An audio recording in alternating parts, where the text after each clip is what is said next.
falamos de mais de 20.000 pessoas assassinadas nesta fronteira. São violentadas, escravizadas, vendidas, assassinadas, exploradas sexualmente. As piores coisas. Nós temos que reconhecer estas pessoas como pessoas para achar inaceitável o que lhes está a acontecer. Em vez de fazermos esta luta para que a Palestina seja reconhecida como um Estado, deveríamos fazer a luta para que Israel deixe de ser reconhecido como um Estado. Todas estas lutas buscam colapso, buscam esta ruína de qualquer coisa e o início de outra, e o recomeço. Sejam bem-vindos ao 6º episódio do Que Faz Falta, onde damos voz a quem não tem medo de mudar o mundo. Eu sou o Luís Leite e tenho hoje o privilégio de ter uma conversa com Locas Cruz, médica humanitária, ativista e poeta. Ela traz uma perspectiva única, moldada pelas experiências em cenários de grande sofrimento e resiliência, como o campo de refugiados que abriga os Rohingya, no Bangladesh, um dos maiores do mundo, onde as ilhas gregas de Lesbos e Moria, epicentros da crise migratória no Mediterrâneo, a fronteira mais mortífera do mundo. O episódio de hoje promete ser inquietante, mas absolutamente necessário.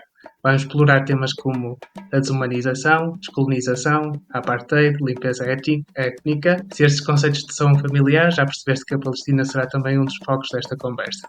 Mas não só. Locas fundou recentemente a editora Desmuro, uma editora independente, radical, feminista, tendo lançado recentemente o livro Flores Secas.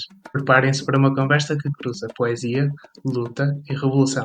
Olá, Locas. Muito obrigado por teres aceito o meu convite para esta conversa. Olá, Luís. Obrigada pelo convite.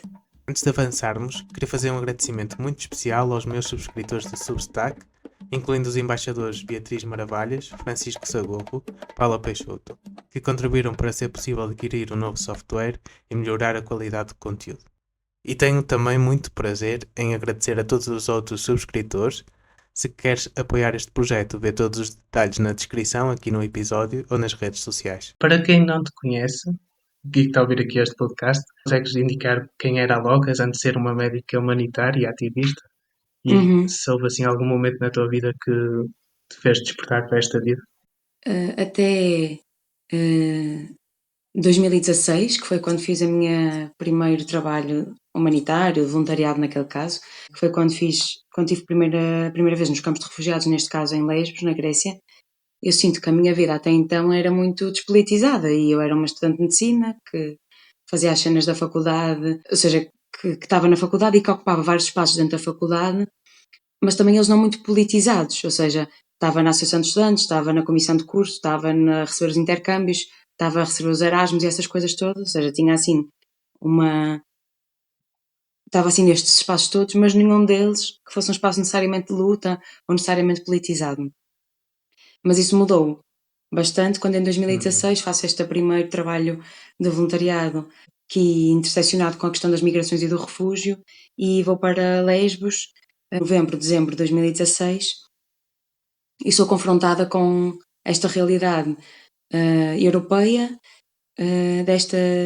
desta dita crise migratória, ou seja, não é, como sempre foi apelidado este movimento, este fluxo de pessoas a chegar à Europa, mas na verdade o que para mim foi chocante não foi o movimento das pessoas, mas tudo o que eu testemunhei que impedia este direito das pessoas se moverem e este direito das pessoas existirem aqui, ou seja, a questão do arame farpado, elas estarem detidas em centros de detenção, campos de refugiados com arame farpado a toda a volta, os militares em todas as entradas, a violência sobre os corpos destas pessoas, as violências dos próprios campos, esta ameaça constante da deportação, as mortes no mar Egeu, neste caso, entre a Turquia e Lesbos.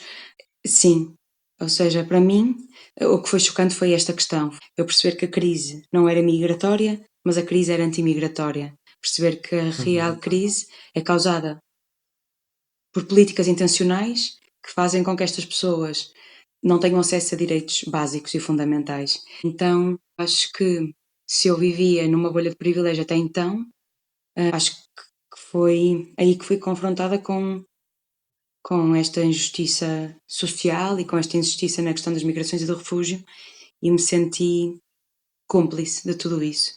E acho que começa aí o meu trabalho de politização e o meu trabalho enquanto ativista também. Se não tinhas essa consciência antes, o que é que te levou aí? Eu já tinha feito antes deste trabalho de voluntariado. Digo voluntariado porque eu não era médica ainda, eu estava no meu último ano de medicina e não estava a fazer nada que seja especificamente de medicina humanitária, porque ainda não era. Eu antes disso já tinha feito uma missão de voluntariado em Moçambique durante 2 meses, no ano anterior, em 2015, baseado aqui no Porto. E a minha motivação para esse projeto de voluntariado em Moçambique era uma cena muito white savior, era muito esta ideia de eu, enquanto pessoa branca, que ia para o contexto desprivilegiado, ser boa, estás a ver? E confirmar que sou boa, e confirmar que tenho privilégio, e confirmar que, sim, e confirmar todas estas certezas que eu tinha sobre viver no Norte Global e reforçar este meu sentimento de heroína no meio desta história, estás a ver? Sinto que o que me fez ir para Moçambique em 2015 foi o mesmo que me fez ir para Lesbos em 2016. Eu ter esta necessidade de ocupar um espaço menos privilegiado que o meu para confirmar o meu privilégio. E eu ser a figura central, eu poder contar esta história, estás a ver? Exato, enquanto figura central. Enquanto eu, pessoa branca, a contar esta história sobre este lugar. Isso mudou desde aí, então agora já tens outra perspectiva. Tu tens um poema que diz: é preciso aprender a andar na terra sem calcar as flores. Ainda pisas essas flores que falas? Sim, sem dúvida. Ou seja, eu acho que ao longo do tempo, esta questão do síndrome do White Savior chegou até mim como uma provocação, ou seja, eu fazia publicações na altura no Facebook, acho que ainda não tinha Instagram, sobre estes voluntariados, quer em Moçambique, quer o de Lesbos, que, por exemplo, em 2018 no Bangladesh, no campo de Rohingya. Eu ia falando sobre isto e dando entrevistas aqui em Portugal, o que quer que seja, e alguém punha nas coisas que eu publicava um vídeo, alguém que eu não sei quem é, um vídeo com o síndrome White Savior, para eu ir ver ao YouTube. Só isto, não dizia nada, só metia o vídeo. E eu achava tipo, aí tenho uma hater que chunga, não sei o quê. E um dia fui ver o vídeo. Isto depois de muito tempo de negação, tipo, 1 ano de negação, estás a ver? Que achava que era só uma Sim. pessoa hater. E fui ver o vídeo e pensei, isto sou eu. Isto sou mesmo eu, é igual, é exatamente isto, é exatamente isto. É a questão da pessoa branca com uma visão colonial que vai ainda ajudar os pobrezinhos que precisam tanto da nossa ajuda, pessoas brancas, norte global. Era este pensamento. E isso, eu acho que aí foi o despertar. E eu comecei a ver de uma maneira muito mais crítica o meu próprio trabalho enquanto voluntário, médico humanitário, quer que seja, mas também de toda a ação humanitária em geral, ou seja, de que maneira é que a ação humanitária que se move do norte global para o sul global não tem uma herança colonial, não vai reforçar uma presença colonial que existiu em termos históricos, não é? Nós sabemos que a presença em Portugal, em Moçambique portuguesa, tem esta ligação colonial e temos esta questão histórica. Até que ponto é que eu estar lá enquanto portuguesa branca não sou continuar dessa mesma história colonial? Então, sim, acho que a partir daí, ou seja, 2019, comecei a ler muito mais sobre esta questão do síndrome White Savior, comecei a ler muito mais autoras negras que falavam sobre a questão da descolonização, que falavam sobre a questão da branquitude e de tudo isto. Sim, e começou aí esta maneira que me fez tomar algumas decisões, entretanto, nomeadamente não fazer missões no sul global, enquanto eu não sentir que a ação humanitária não tem impacto e não causa dano nestes locais, mais do que causa coisas boas. Então, sim, essa foi uma das decisões e agora tenho ocupado mais este espaço dos campos de refugiados na Europa e do mar Mediterrâneo, que são lugares onde tenho menos considerações éticas, ainda que este Por ano. acaso, o meu primeiro impacto assim do White Savior, de certa forma, ou essa diferença colonial, foi também relacionado com a medicina, porque eu decidi ir ao médico de viajante, né? E tomei umas recomendações, claro, do médico de viajante e tomei Mefoquine e correu muito mal para o meu lado, porque mal Pois. cheguei a Moçambique me desmaiei com convulsões graves e, com sorte a minha, a cunhada do meu chefe era médica especialista moçambicana em malária e disse, não podes tomar mais isso. Eu disse, mas os médicos disseram para fazer assim. Ele disse, mas nós é que somos especialistas. E foi a primeira vez que eu tive aquele impacto de... E Claro, também há pessoas aqui que sabem o que fazem e que são eles sim. os especialistas.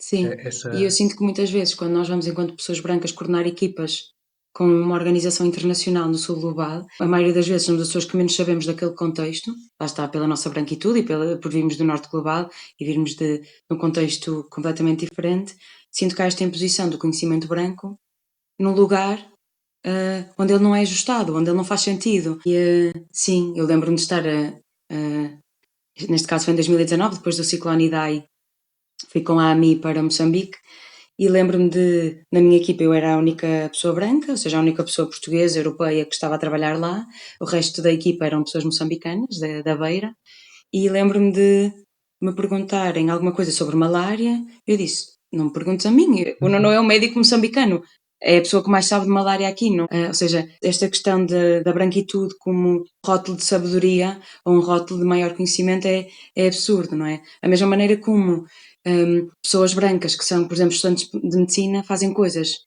em voluntariado no sul global que não fariam no seu país, ou seja, quase como uma inferiorização das vidas que vão cuidar naquele espaço.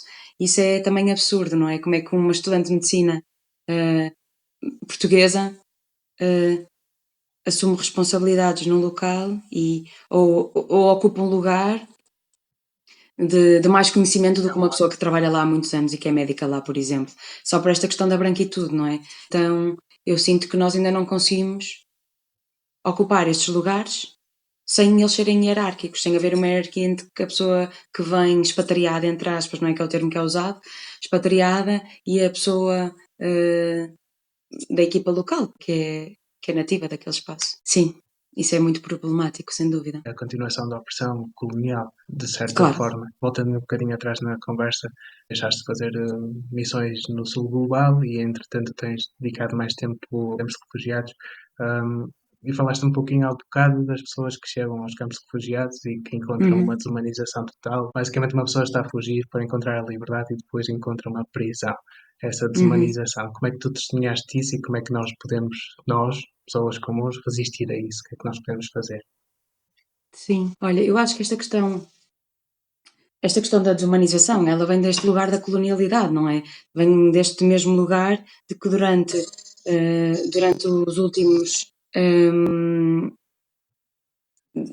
últimos séculos nós exploramos os corpos e as existências das pessoas do sul global para benefício do norte global, para desenvolvimento do norte global. Não é? Então há toda esta camada de desumanização que é uma causa e uma consequência da colonização. Não é? Foi necessário desumanizar aquelas pessoas para as poder colonizar, ou seja, foi necessário considerá-las inferiores para tornar aceitáveis os massacres cometidos em nome do império, em nome da colonização. E isso não mudou de todo, não mudou, continua a ser, ou seja, continua a ser a mesma mente colonial que faz com que milhares de pessoas morram no Mediterrâneo a tentar chegar à Europa, que faz com que milhares de pessoas estejam detidas em campos de refugiados e centros de detenção europeus, que faz com que milhares de pessoas sejam deportadas, sejam devolvidas, quer seja através de pushbacks ilegais entre o mar Mediterrâneo de volta à Líbia, quer seja entre a Grécia e a Turquia, todos estes esquemas que existem de fronteira, de externalização de fronteira e de violência na fronteira, que negam este direito das pessoas do sul global que migram para o norte global, o seu direito a existir, o seu direito a ser pessoas. Esta interseção entre a colonização e a migração é muito importante e acho que é uma base fundamental para entender as políticas migratórias europeias, como elas são racistas e coloniais. Há uma escritora negra que fala sobre esta questão e que explica e que tem esta frase que para mim foi muito importante e que eu tenho usado no último ano para falar sobre isto, que ela diz que a Europa construiu esta Europa fortaleza, estes muros, esta militarização das fronteiras para se proteger das pessoas que outrora colonizamos para virem buscar o que lhes pertence. Não? Ou seja, de norte global, ocidente, esta Europa desenvolvida, civilizada, como lhe chamamos todas estas questões super problemáticas, tudo isto foi alcançado através da exploração do sul global, não é? Através da colonização, através do tráfico de pessoas escravizadas, através sim, de as termos escravizado também. Ainda hoje, apesar da colonização de tomar formas muito diferentes, nós continuamos a explorar os recursos do sul global, continuamos a explorar os corpos das pessoas do sul global, continuamos a utilizá-las para o nosso benefício e lucro do norte global. Ou seja, toda esta questão do norte global desenvolvido, ele é à custa da exploração do sul global, pensar nos movimentos migratórios como as pessoas do sul global que vêm buscar o que lhes pertence, para mim é muito interessante e é a maneira como faz sentido pensar nas migrações neste momento, sim. Sim, faz todo sentido. Ou seja, nós colonizamos, conquistamos as terras, mas exploramos as terras e depois deixamos as pessoas ao seu abandono, e continuamos a extrair aquilo que elas tinham. Quer Claro, dizer que e faz todo continuamos a sentido impedi-las de aceder à essa. riqueza que foi produzida pela exploração das suas terras, recursos e corpos. Tudo é absurdo, tudo é absurdo. Sabes, quanto mais eu viajo, eu costumo pensar, e quanto mais viajo, eu penso, afinal de contas, nós é que somos os diferentes, os estranhos, os extraterrestres, porque realmente nós é que somos a diferença. E não sei se é bom ou mau, mas também isso é Sim, só uma sim, e parte. mesmo esta questão da dicotomia do civilizado e não civilizado, não é? Quem é, quem é que é o não civilizado? A nossa existência coletiva, a nossa maneira como organizamos as nossas sociedades, como ela é hierárquica em termos de classe, em termos de raça, em termos de género, tudo isto é isto que é ser civilizado, é isto que é ser civilizado. E porque é que o outro é que é não civilizado? Porque é que são as pessoas do sul global que são as não civilizadas? E que conceito é este? Então também é Sim. muito engraçado questionar esta questão. Eu lembro-me, há um filme que vi recentemente, porque era para falar sobre o Mediterrâneo, que se chama Io Capitano, que é sobre um grupo de pessoas que faz a travessia do Mediterrâneo. É um filme italiano sobre isto, que é um filme muito bom. E a certa altura, estes jovens que estão a pensar vir para a Europa, ou uma pessoa que tenta persuadi-los de vir, diz-lhes: a Europa não é nada do que tu imaginas. Há pessoas a viver nas ruas.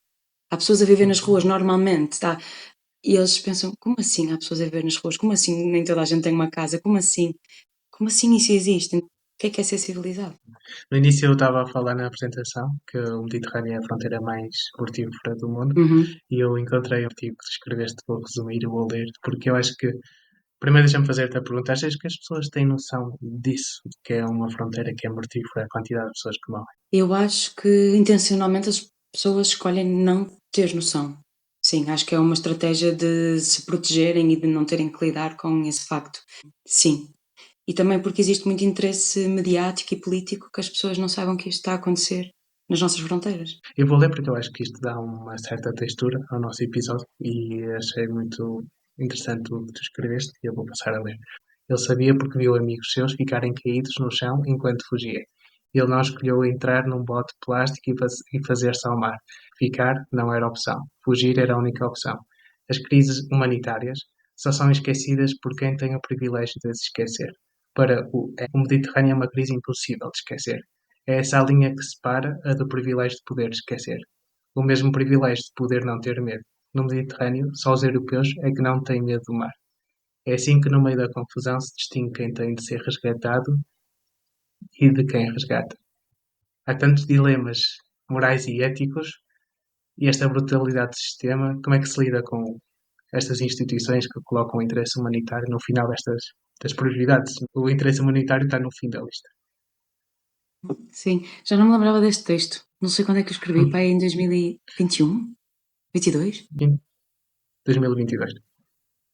Sim, eu acho que. Eu sinto que nós continuamos. Chamava-se Crises Esquecidas, acho eu, não é? Exatamente. Eu lembro-me de. Eu lembro de quando me convidaram para escrever um texto sobre crises esquecidas, eu pensava: esquecidas para quem? Quem é que tem o direito de esquecer? Quem é que pode esquecer? E para quem é que isto nunca vai ser uma memória recôndita, tá? Que nunca vão poder aceder, que está completamente curada? Então isto é muito interessante, como há pessoas que têm o privilégio de esquecer e há outras que para isto é uma luta constante, é uma luta diária. E a maneira como nós rotulamos as questões de crises humanitárias, quando na verdade elas não são crises humanitárias, elas são as consequências de políticas intencionais. Ou seja, o Mediterrâneo é uma crise humanitária constante, diária, porque existe uma intencionalidade de não haver resgate no Mediterrâneo. Ou seja, desde 2013, 14, no fim da Operação Mare Nostrum, em que tínhamos as guardas costeiras europeias a fazer resgate no Mediterrâneo, a partir do momento em que elas se demitem desta função, ou seja, a partir do momento em que elas dizem que estão a investir demasiado dinheiro e que não compensa o dinheiro que se está a investir para resgatar pessoas no mar, pessoas negras, pessoas do sul global, e quando dizem este dinheiro não compensa, vamos deixá-las morrer, o que quer que seja que venha a seguir, e as organizações humanitárias, as organizações civis de resgate entram em ação nessa altura para impedir que o número continue a crescer desta maneira, não é? Falamos de mais de 20.000 pessoas assassinadas nesta fronteira. E não digo mortas, digo assassinadas porque é intencional elas morrerem. Então, tudo isto é assustador, tudo isto é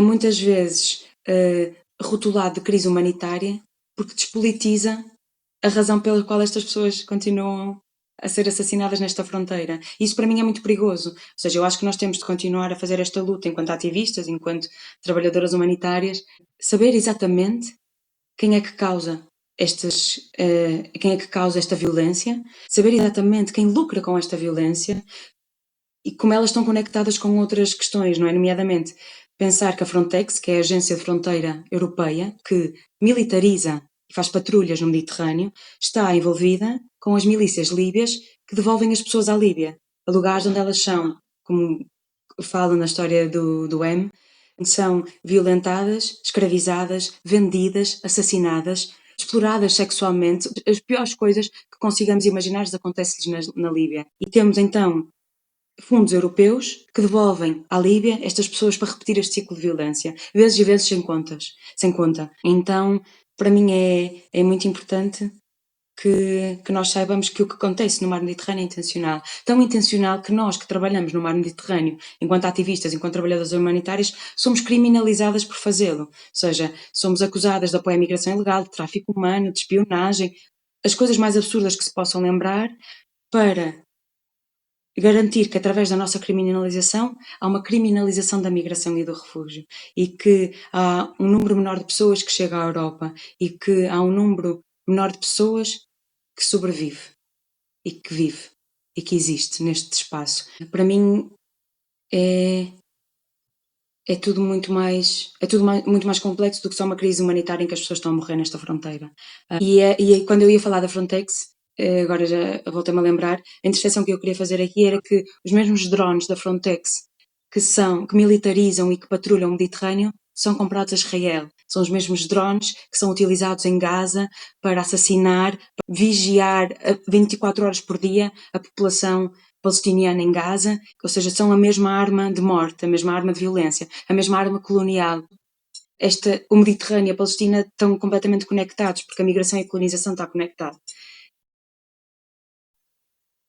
E é muito importante fazer estas pontes e perceber como elas se interligam e como quem continua a lucrar por esta violência são as mesmas agências, são as mesmas pessoas, são as mesmas empresas, são as mesmas pessoas em lugares de poder, homens brancos europeus. Então, sim, acho que é preciso chegar aí, é preciso chegar a essas pessoas. Como é que uma pessoa que está a fazer um resgate no mar se sente quando depois é criminalizada a dizer que está a fazer apoio à imigração ilegal? Esta questão dos direitos humanos não deve escolher lados políticos e interesses económicos, estamos a salvar pessoas, no fundo são só seres humanos. Sim, mas esta questão da criminalização para mim também é muito importante, porque quando tu percebes que o trabalho que é responsabilidade dos Estados fazer, ou seja, se tu estás a fazer um trabalho que não é responsabilidade tua enquanto sociedade civil, mas que é responsabilidade dos Estados, neste caso dos Estados europeus, e se eles se demitem da sua função de o fazer e tu o fazes, e depois tu és criminalizada por fazê-lo, tu percebes que eles deixaram de o fazer intencionalmente, porque eles não queriam. Então este vazio de fazer resgate no Mediterrâneo foi deixado vazio intencionalmente. Claro, não é? Então isto aumenta aqui este ciclo ainda maior de raiva contra este sistema que escolhe violentar sempre os mesmos corpos. E nós continuamos a ter imenso privilégio, não é? Continuamos a ser pessoas brancas, europeias, a maioria de nós que faz resgate no Mediterrâneo. E portanto esta criminalização que nos acontece, ela também tem um impacto muito menor do que quando companheiros nossos que resgatamos, por exemplo, são acusados de tráfico humano porque são acusados de terem sido eles a conduzir o bote de borracha ou o barco ou o que quer que seja. Essa criminalização é muito mais violenta, muito menos mediática e muito mais com consequências muito, muito mais graves. Dentro de tudo, a nossa própria criminalização ela também tem esta interseção com um lugar de privilégio. Vou-te fazer aqui uma pergunta, que é uma secção que os meus subscritores podem enviar perguntas para os convidados e está relacionado com isso que estás a dizer, até está a se encaixar bem. e a pessoa não se quis identificar, mas ela fez a seguinte pergunta: sentes que os Estados-membros da União Europeia têm mostrado investimento ou desinteresse em aplicar recursos nos resgates marítimos quando não envolvem europeus? Claro que sim. Claro que sim. Não há, ou seja, desde o fim da Operação Mare Nostrum, não há operações de resgate no Mediterrâneo. A única coisa que existe no Mediterrâneo são operações de militarização e de patrulha, ou seja, de vigilância. Por exemplo, na minha missão de 2019, no Mediterrâneo, sobrevoou o nosso navio um helicóptero da Força Aérea Portuguesa. Viemos a descobrir que esta Força Aérea Portuguesa deu localização de um bote de borracha com pessoas a fazer a travessia às milícias líbias, em vez de nos dar a nós, a Organização Internacional Europeia, a fazer resgate no mar. Ou seja, cúmplice também destas pushbacks, destas devoluções ilegais, que são ilegais pelo direito internacional, de devolver pessoas a um local onde elas não estão seguras. Então, não só existe investimento em termos humanitários de fazer resgate no Mediterrâneo, porque elas não fazem, as agências europeias, a Frontex, as guardas costeiras europeias não fazem resgate no Mediterrâneo, podem ser ativadas já na fronteira,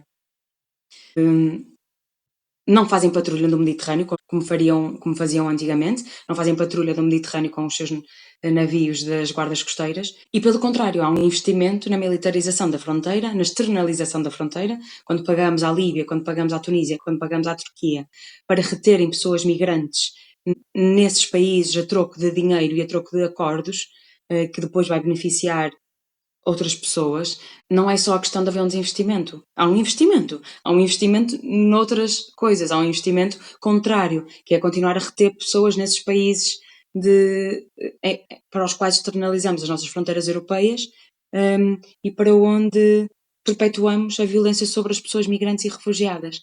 É intencional, completamente intencional. Eu tinha aqui alguns numa nota a quantidade de dinheiro que demos no último acordo Itália-Líbia. A Europa acaba por atribuir dinheiro para alguns países que beneficiam desta crise migratória dos refugiados, em que diz que se vocês conseguirem travar as pessoas e que elas fiquem aí, têm X dinheiro por ano, Sim, e isso acaba por ser um ciclo claro, vicioso, sim. um negócio, não é? Como é óbvio, não só da venda de armas, como de todo um ciclo de violência que se perpetua, não é? E este mesmo dinheiro, que eu acho que eram uns 52 milhões, depois tenho que confirmar essa informação, mas que é público, está contratualizado, dá para ver nos documentos da União Europeia. Todo esse dinheiro poderia ser investido em passagens seguras, porque eu também não quero que as pessoas atravessem o Mediterrâneo, porque o risco delas morrerem e não haver nenhuma organização de resgate que as resgate a tempo é enorme. Por isso, tudo que poderia ser utilizado em passagens seguras, garantir o acelerado processo de atribuição de asilo e de retirar pessoas de campos de refugiados e daquelas que possam fazer o seu processo em lugares seguros, tudo isto, questões de corredores humanitários quando há intensificação do conflito em algum espaço, tudo isto podia ser usado com dinheiro que nós usamos para militarizar fronteiras, para externalizar fronteiras e para continuar ciclos de violência. Portanto, isto é intencional, é político e é altamente condenável. Tem sido uma das figuras centrais na organização de vigílias e protestos, especialmente na cidade do Porto, onde se tem defendido os direitos do povo palestiniano. Eu vou fazer uma pergunta um pouco difícil, mas sentes vergonha pelo facto de Portugal ainda não reconhecer a Palestina como um Estado? E o que é que significaria esse reconhecimento? Olha, essa questão para mim é muito interessante. Por por algumas razões. Primeiro, nós continuamos a ter uma visão do mundo que é muito centrada no conceito de Estado. Ou seja, para muitas pessoas palestinianas não é a questão de serem um Estado ou não que vai fazer com que a descolonização da Palestina aconteça, com que vai garantir que o direito das pessoas que foram expulsas em 48 durante a Nakba, durante a fundação do dito Estado de Israel, que possam voltar às suas terras, ou que as pessoas possam ter acesso aos seus direitos que foram negados pelo regime da ocupação e da apartheid israelita. E depois também há uma visão muito eurocêntrica, porque a maioria dos países do mundo reconhece a Palestina como Estado, simplesmente estes países centrados aqui na Europa e América do Norte é que não reconhecem. Isso também é uma visão muito eurocêntrica do mundo, não é? Por outro lado, a falta de reconhecimento da Palestina como um Estado impede que algumas situações exista uma desvalorização da violência do colonizador porque não se considera a Palestina um Estado soberano e, portanto, não é a colonização de um outro Estado, é a colonização de um território, ou quer que seja. Portanto, em termos de linguagem, em termos de condenação, poderia ser útil a questão da Palestina ser reconhecida como Estado. Por outro lado, é esta tal coisa que isso não será a solução para tudo isso. E há uns meses lia uma coisa muito interessante, que era, em vez de fazermos esta luta para que a Palestina seja reconhecida como um Estado, deveríamos fazer a luta para que Israel deixe de ser reconhecido como um Estado. E isso aí seria verdadeiramente revolucionário, isso aí contribuiria verdadeiramente para a descolonização da Palestina. Mas, na verdade, acho que Portugal tem feito coisas muito mais graves do que simplesmente não reconhecer o Estado da Palestina, nomeadamente a cumplicidade clara, contínua, reiterada entre o Estado português e o Estado de Israel, nomeadamente os últimos ministros dos negócios estrangeiros, estes dois últimos, nos seus mandatos sempre reiteraram que Portugal continua a ser um país amigo de Israel, continuam a fazer celebrações na embaixada todos juntos, continua a haver esta cumplicidade.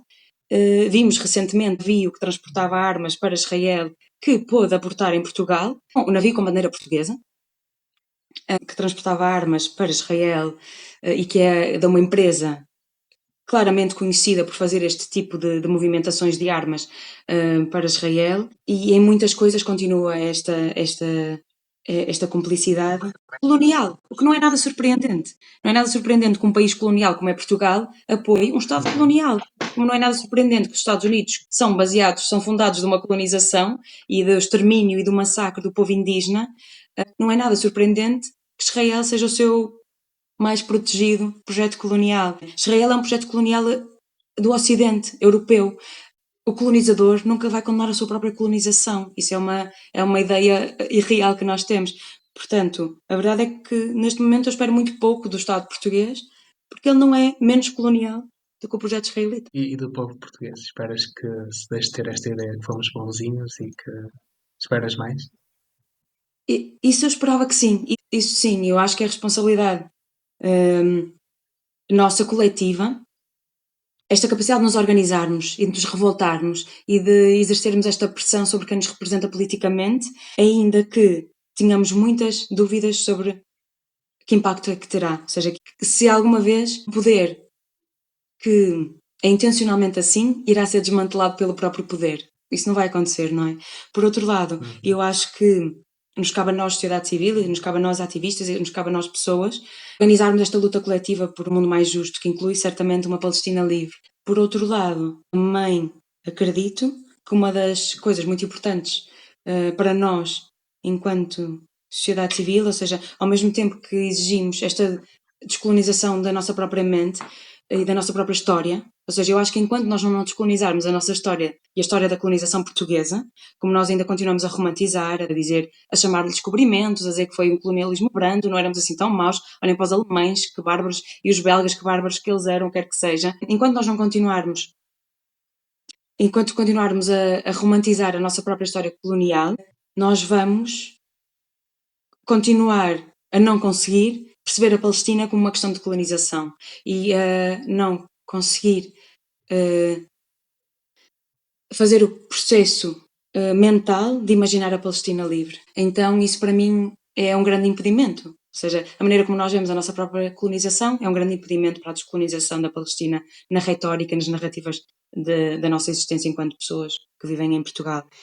Por isso, sim. A outra questão que eu acho que também é muito importante é nós percebermos, em Portugal, quem é que continua a lucrar com a colonização da Palestina. E há muitas empresas, e há muitos agentes políticos, e há muitas pessoas em lugares de poder que continuam a beneficiar com a colonização da Palestina. A essas pessoas é preciso fazer esta pressão, e é preciso causar dano, e é preciso causar dano nestas empresas, e é preciso romper este ciclo de lucro que o genocídio na Palestina está sim, que está em curso. E sim, penso que isso será uma tática muito mais frutífera do que simplesmente apelar a quem nos representa politicamente para que reconheçam um Estado da Palestina, ou para que sancionem Israel, ou para que causem embargo de armas, impeçam navios de aportar em Portugal, que transportem armas. Tudo isso deve ser feito, tudo isso é muito importante. Eu também faço parte aqui na Bulgária de ações ativistas para a Palestina e para outras acerca de refugiados, e no fundo até algumas dúvidas que é nós temos esta energia de ir para a frente e nem toda a gente tem que ter. O que é Uhum. que as pessoas, no seu dia a dia, que muitas estão saturadas com o mundo, com tantos acontecimentos ultimamente, o que é que elas podem fazer? Porque já estamos no segundo ano da luta pela libertação da Palestina desde que houve o 7 de outubro. E na realidade não mudou muito. As instituições estão a falhar, nada funciona, as pessoas continuam lá presas e a morrer.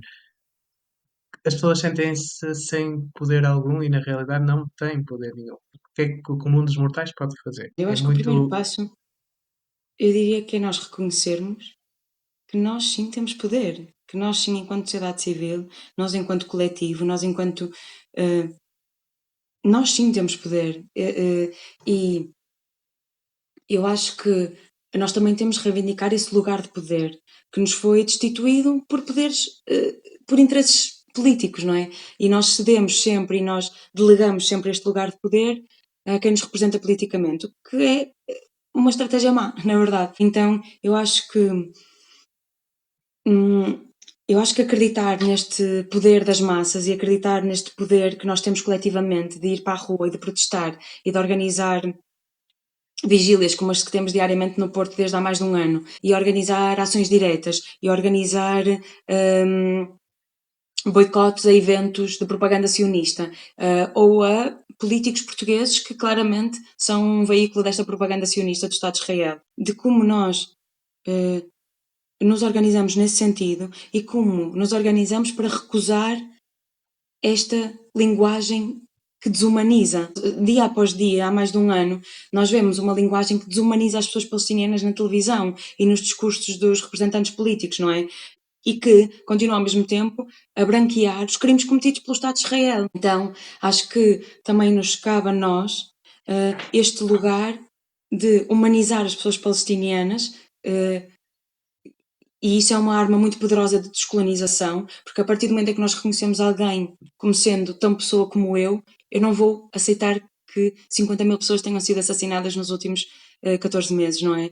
Portanto, a humanização tem que anteceder a descolonização. Nós temos que reconhecer estas pessoas como pessoas para achar inaceitável o que lhes está a acontecer. E como isto vem de um lugar de desumanização, em que as pessoas palestinianas são chamadas de não civilizadas, terroristas, animais, como muitos ministros israelitas têm chamado, ou filhos da noite e filhos do dia, esta dicotomia entre as pessoas palestinianas e as pessoas israelitas, que é claramente colonial e que busca a desumanização, é muito importante. E estarmos atentas como isto continua a ser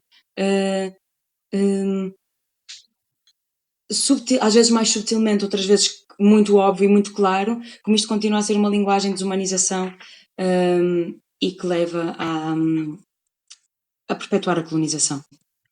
Talvez seja eu que tenha pressa em resolver esta situação e sou um pouco impaciente e essas coisas levam sempre um bocadinho de tempo. Sim, isso é uma coisa engraçada que as nossas companheiras palestinianas também nos dizem, não é? A ocupação da Palestina dura há mais de 76 anos. Antes da ocupação da Palestina era o Império Mandato Britânico, antes do Mandato Britânico era o Império Otomano.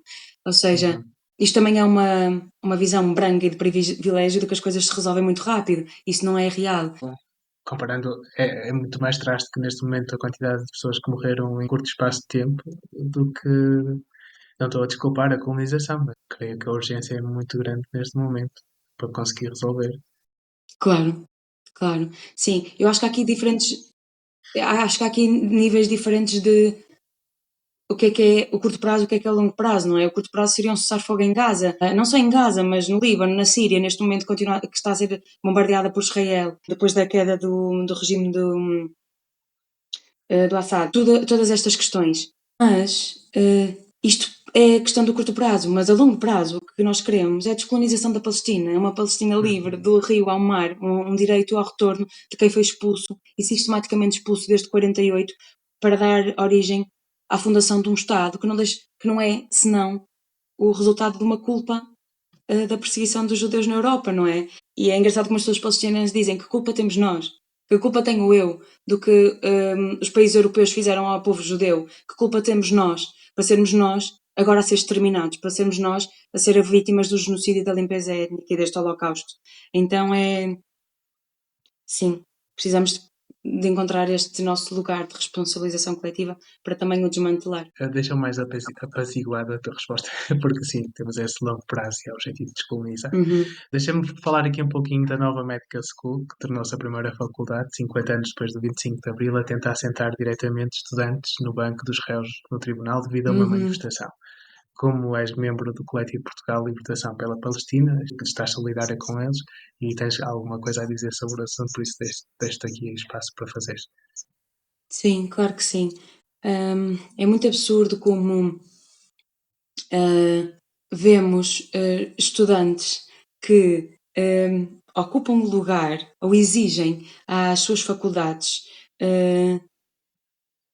exigem às faculdades algo que devia ser uma iniciativa das faculdades, não é? Algo que devia ser uma iniciativa das universidades, condenar um genocídio, terminar as suas relações com um Estado ocupante, com uma força colonial, quebrar todas estas ligações, condenar, impor sanções, tudo isto. Isto é a responsabilidade institucional, é a responsabilidade das universidades, das faculdades.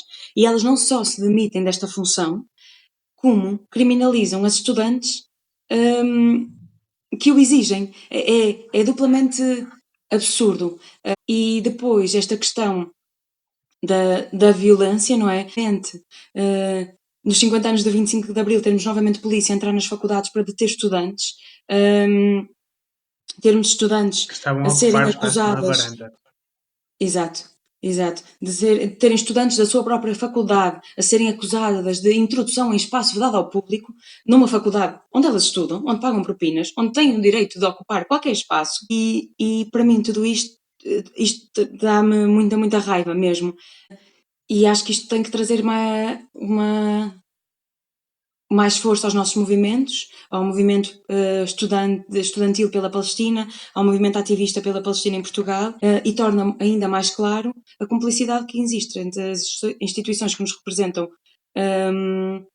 e o Estado de Israel e a colonização. Então, sim, e como há este contínuo de ligação entre a colonização e a questão da polícia, entre a violência policial e a violência da colonização, como tudo isto existe perfeita cumplicidade e sintonia, e como a nossa existência coletiva é uma ameaça também a esses poderes tão bem estabelecidos. Então, para as companheiras, estudantes de medicina que estão a ser criminalizadas e perseguidas por esta faculdade, pelo Estado português, sim, o que eu sinto é muita raiva e muita solidariedade. E acredito que estas duas coisas juntas são muito poderosas, a raiva e a solidariedade. Tu, numa entrevista que deste a um jornal local da tua região, por acaso é a mesma terra que o meu avô, Mondinho de Basto, certo? Se não estou em erro. O jornal chama-se Ou Terras de Basto. Sim, que é de Celurico, Terras de Mondinho Basto, e Cabeceiras. exatamente. Tu disseste que a tua poesia vinha dessa raiva. Sim, sim, sim. Eu Resistir e acho que, desobedecer são atos transformadores. Não é? Alguma vez sentiste que essa resistência e a desobediência trouxe mais mudanças para ti do que nos outros? olha, eu acho que este lugar de raiva vem de uma interseção de muitas coisas, não é? Vem da minha existência enquanto mulher, enquanto pessoa queer, enquanto ativista, enquanto profissional de saúde. Vem de uma constatação diária de violência e de opressão sim, e de sistemas que são intencionalmente opressivos. Então vem muito deste lugar de raiva contra tudo isso, e esta noção de que a abolição desses sistemas tem que vir de um lugar de resistência e desobediência, ou seja, tem que vir de um lugar de recusa de compactuar com estes sistemas e de causar dano neste sistema até que cause o seu colapso, de alguma maneira. Então, eu sinto que estes lugares que vou ocupando, quer seja a fazer resgate no Mediterrâneo, quer seja a fazer uma vigília diária pela Palestina no Porto, quer seja a trabalhar como médica de família, quer seja enquanto feminista, queer, o que quer que seja, todas estas lutas buscam colapso, buscam esta ruína de qualquer coisa e o início de outra e o recomeço. Então, sim, sinto que isso que é uma luta muito, muito importante e que se intersecciona com muitos lutos de tudo isso. Sim, por exemplo, esse livro de que falo nessa entrevista, não é? Este livro que publiquei este ano, Flores Secas, ele é exatamente isto, é um livro sobre a interseção da luta com o luto e a interseção da raiva com, com esta questão da revolução e imaginar um mundo diferente e imaginar um mundo justo. É uma certa libertação, de alguma forma. Também foi por isso que criaste e és uma das fundadoras da editora Desmuro. É a libertação, uma tentativa de nos libertarmos. Sim, eu acho que não só de libertação individual, não é? Para mim escrever tem este processo muito importante de catarse e de escrever e de terapêutico quase, mas também de canalizar a minha raiva, qualquer coisa, numa existência para além de mim própria, mas também de pensarmos na libertação coletiva, pensarmos na libertação de todas, e não só a libertação daquilo que me oprime. Então, sim, acho que a poesia é uma arma poderosa de revolução, é uma arma poderosa de libertação e acredito na sua existência enquanto isso. É a mesma coisa com a arte e a literatura e o que seja criado, que para mim tem uma existência muito política, não é? Esta despolitização da arte serve a interesses muito específicos, não é? Serve a uma classe específica e a uma branquitude específica e a uma cisgeneridade específica. Então é muito importante nós também questionarmos isso e usarmos a arte e a poesia como forma de luta, como forma de resistência, como forma de revolução. E acredito profundamente que ela pode existir assim. Para mim é a única maneira que me faz sentido que exista. Quem quiser procurar o teu livro, onde é que pode encontrar? Olha, o livro está neste momento em muitas livrarias, está em cerca de 17 livrarias espalhadas por Portugal e também na Galiza.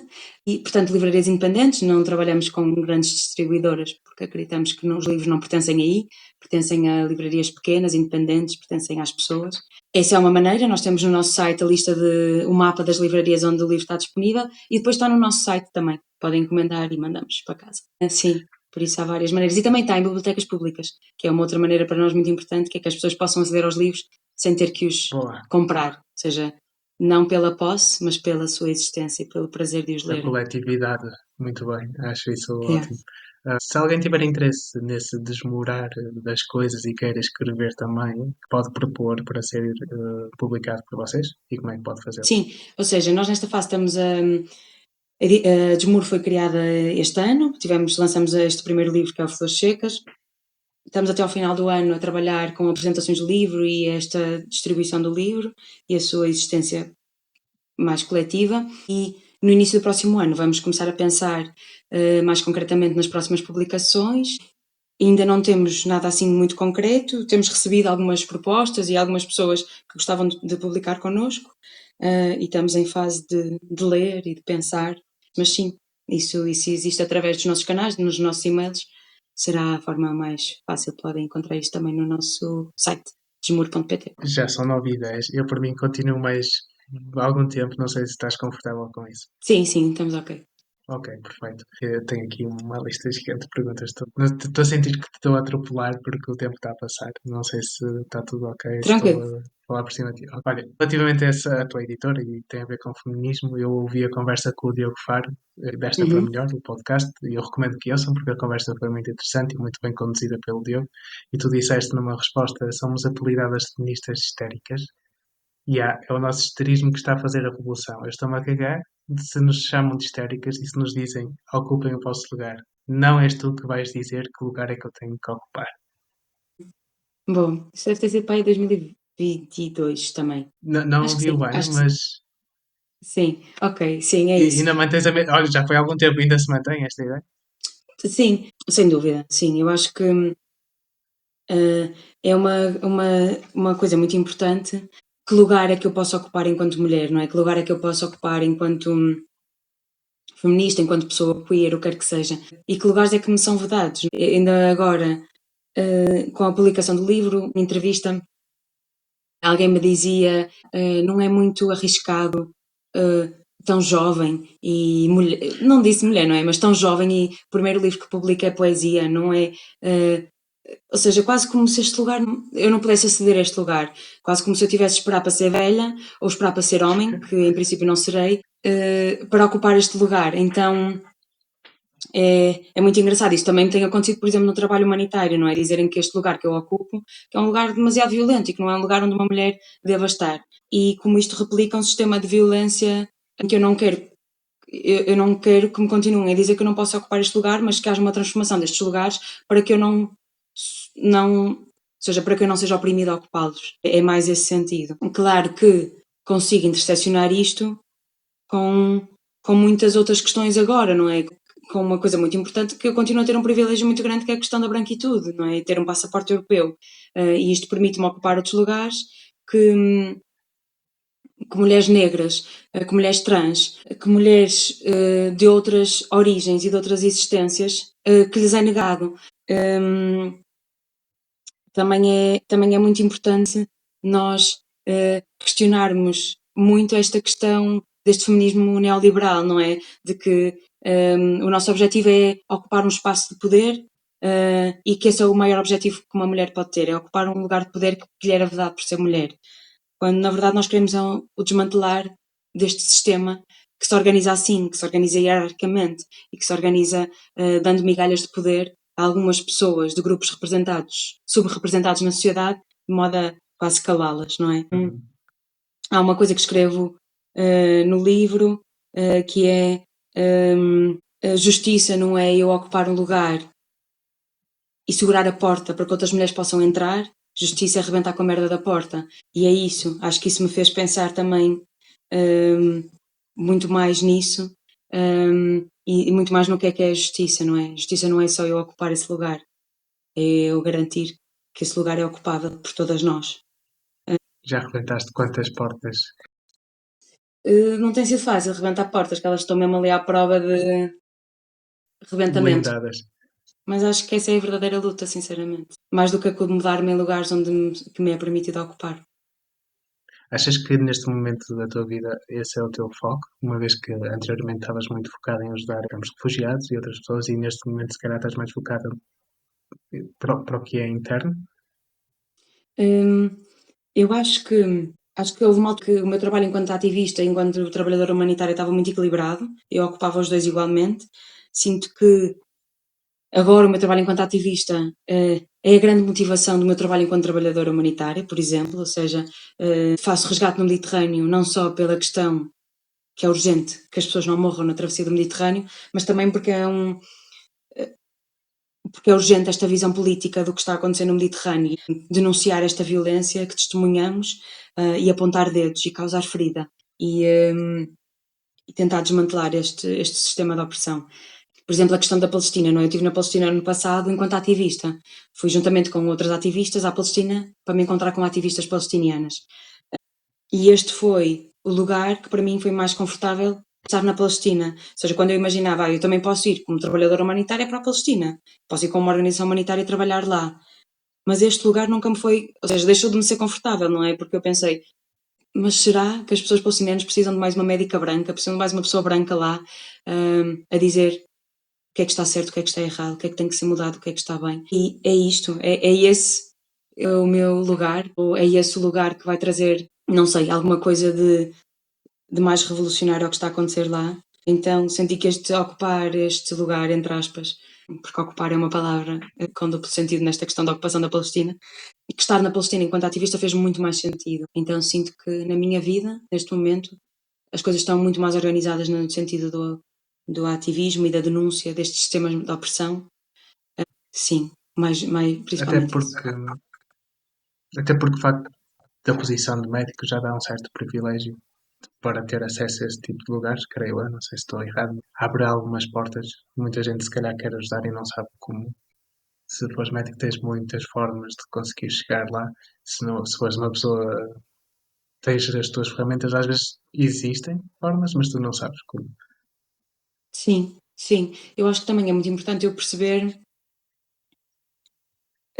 da mesma maneira que eu preciso de saber que lugares ocupar, eu também preciso de saber que lugares é que não é, quais é que não são os meus lugares de fala, ou seja, quais é que não se, Uhum. que assuntos é que eu não tenho o direito de falar por ninguém, ou seja, de que maneira é que muitas vezes a minha voz é aceite porque sou branca e portuguesa ou quer que seja e sou médica e intersecciono estes privilégios de classe e de branquitude e tudo mais, mas este lugar nunca poderia ser ocupado por uma mulher palestiniana para dizer o que eu estou a dizer. Então, também perceber qual é que é o meu lugar de fala e recusar, muitas vezes, ocupar lugares onde eu não sou a pessoa certa para falar. Sim, e acho que esta recusa também é muito importante, e acho que isto intersecciona-se com esta questão da branquitude e intersecciona-se com esta questão de género, porque se houvesse sistematicamente homens a recusarem-se a falar e a tomar o lugar de fala, assuntos que não nos dizem respeito, e a perceberem há uma mulher que é muito mais capaz de falar sobre isto do que eu,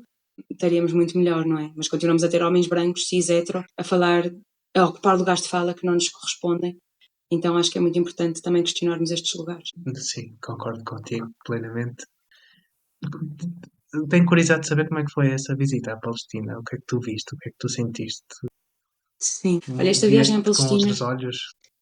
eu acho que não são os olhos que são diferentes. Acho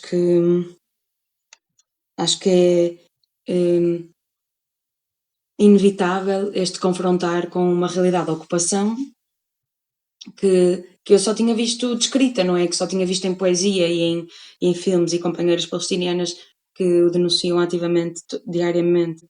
E claro que é diferente existir nestes lugares, ou seja, estar num checkpoint onde vês que pessoas palestinianas não o podem atravessar e estar em ruas que só são para colonos e onde pessoas palestinianas não podem atravessar e ver a militarização constante, absurda, a violência dos colonos, a organização dos colonatos ilegais na Cisjordânia, as demolições constantes de territórios específicos também da Cisjordânia, toda esta repetição da violência, toda esta militarização, apartheid, colonização tão clara, é uma coisa muito não é impressionante, porque não é essa a palavra, mas é muito real, torna-se muito mais real quando estamos lá. Por outro lado, não é preciso assistir, em termos físicos, à colonização da Palestina para perceber que isto é uma questão de colonização. Portanto, acho que também é muito importante não cair nesta coisa de que é preciso as pessoas europeias irem à Palestina ver a colonização para perceberem que o que está a acontecer é uma colonização. Porque isto também é uma questão muito branca e eurocêntrica e uma visão muito branca e eurocêntrica do mundo. Por outro lado, o que eu senti estando na Palestina, e estando na Palestina especificamente para nos encontrarmos com ativistas palestinianas, quer seja da Cisjordânia, quer seja dos territórios 48, que hoje são considerados Estado de Israel, foi esta interseção muito clara entre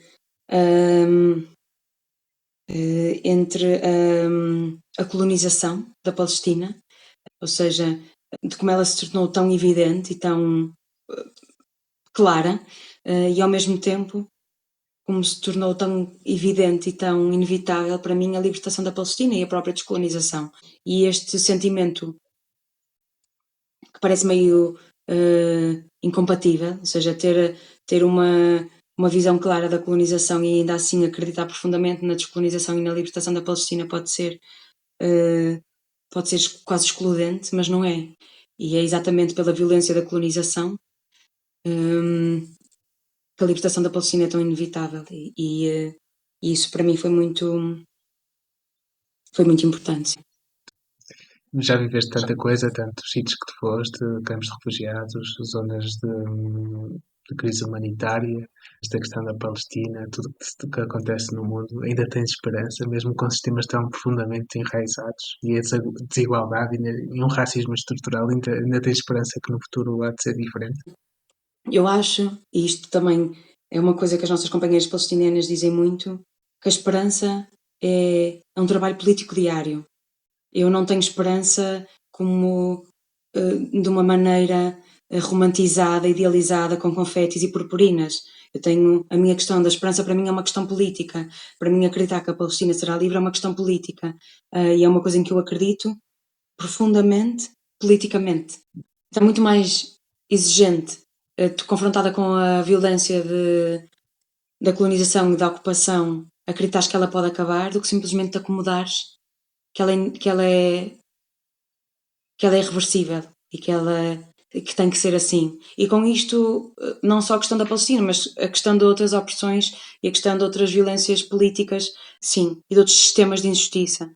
Ou seja, eu acho que é muito mais exigente imaginar o fim disso, imaginar o que vem depois, do que simplesmente aceitares que é assim e que não podes fazer nada. Por isso, lá está. Acho que a esperança e este compromisso de que as coisas sejam diferentes, a capacidade de imaginar algo mais justo, sim, é uma questão política para mim e é o que eu acho que faz sentido. Mesmo sabendo que não é o mais fácil. Parece que estou um bocado derrotista, mas não é verdade, porque eu continuo a trabalhar para conseguir essa mudança que tu dizes. Lido de forma complicada com a lentidão das coisas e institucionais para essa mudança. É difícil lidar com isso para mim.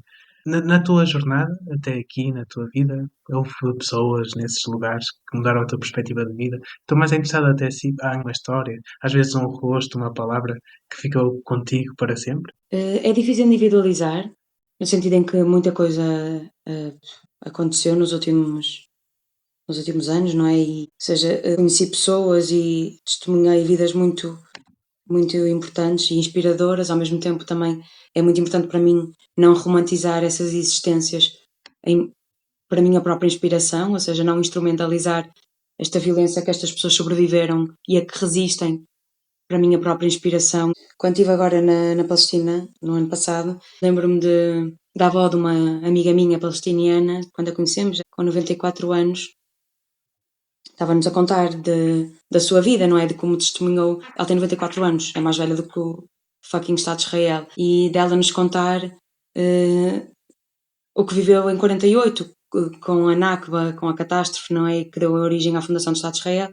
E ela nos contar estas coisas todas. De quando acabamos de conversar com ela, ela nos disse: quando voltarem para o vosso país, quando voltarem para os vossos amigos e família, o que quer que seja, digam que conheceram na Palestina uma mulher de 94 anos que quer continuar a viver e que quer continuar a viver para resistir.